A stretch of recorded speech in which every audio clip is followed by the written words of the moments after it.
Khanna is recognized for 5 minutes. Thank you, Mr. Chair. Dr. Martell, I see that you worked at Dropbox and Lyft before your service to our country. Can you describe some of the collaboration with the Silicon Valley technology companies that you have and how that can improve? We couldn't have done the job without a tight partnership with key companies. Palantir is one, Anduril is another, Databricks is another.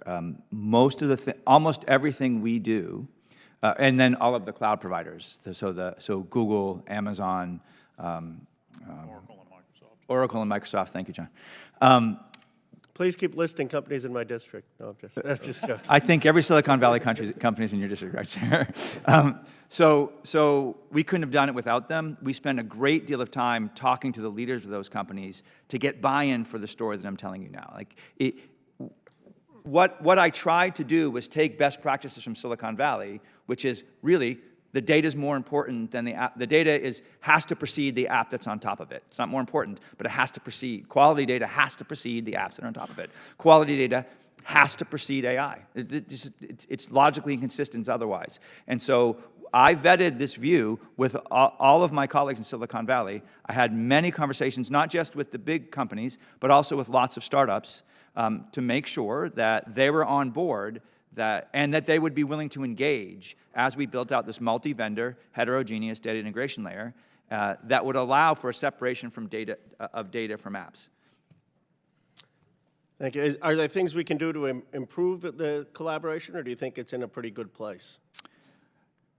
Well, I think we still have some work to tackle. I think DIU, the Defense Innovation Union, is doing a really good job at tackling those. Doug Beck is a really strong hire, and so I'm really glad he's on board.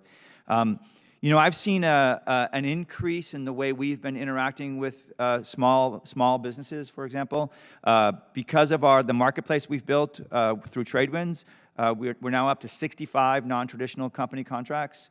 We're up to 75 small business contracts, and many of these are done in 30 to 60 days. So and that's because of the authorities that you all have given us. So we're seeing some growth, we're seeing some inertia increase, but we need that to continue. I mean, I think the biggest takeaway, and actually, if I'm candid, the thing that I feel best about is at the end of my tenure, people are demanding more of what we're trying to do, and faster.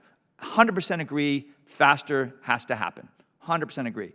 But I think it's now clear what has to happen faster, which is getting the data right, having the data flow correctly, being able to integrate with companies as quickly as possible. And it shouldn't be something that we build. It has to be multi-vendor, heterogeneous.